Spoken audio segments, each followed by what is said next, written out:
জুলাই অভ্যুত্থানের পর বাংলাদেশে যে সরকার গঠিত হয়েছে অন্তর্বর্তীকালীন সরকার, এই সরকার মূলত ৩টি দায়িত্ব নিয়েই তাদেরকে দায়িত্ব দেওয়া হয়েছে। বিচার, সংস্কার এবং নির্বাচন। আমরা দীর্ঘদিন পরে হলো একটি আ দে ৩ জন আসামির রায় পেয়েছি। এজন্য সরকারকে ধন্যবাদ। তারপরেও চৌধুরী আব্দুল্লাহ আল মামুন, সাবেক পুলিশ প্রধান, তাকে ৫ বছর সাজা দেওয়া হয়েছে। এটার আমি তীব্র নিন্দা প্রতিবাদ জানাচ্ছি।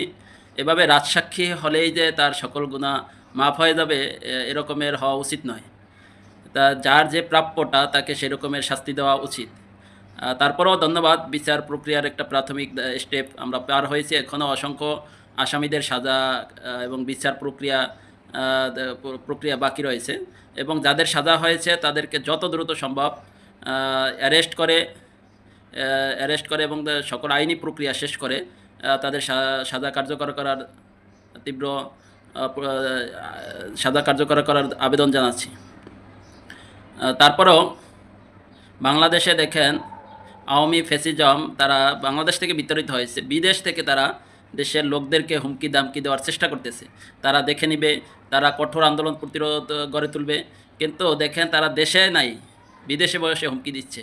এবং তাদের যে আইনি প্রক্রিয়া সংগঠিত হচ্ছে, তারা যে আপিল করবে, এই সৎসাহসও তাদের নেই। দেশে এসে আপিল প্রক্রিয়াতে আপিল করবে, কিন্তু বাহিরে বসেই তারা এটার হুমকি দামকি দিচ্ছে। বাংলাদেশ জামাত ইসলামীর যে নেতাকর্মীদের যে বিচার করা হয়েছিল, তারা দেশে থেকেই আইনি প্রক্রিয়ায় আইনিভাবে একটা লড়াই করেছে।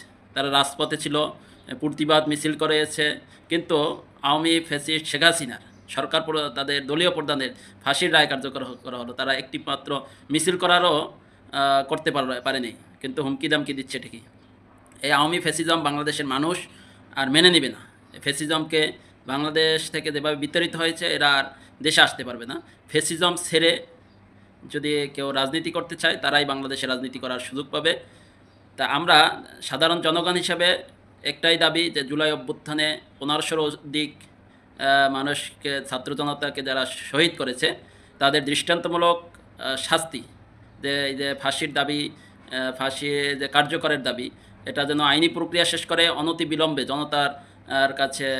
জনতার সম্মুখে করা হয়।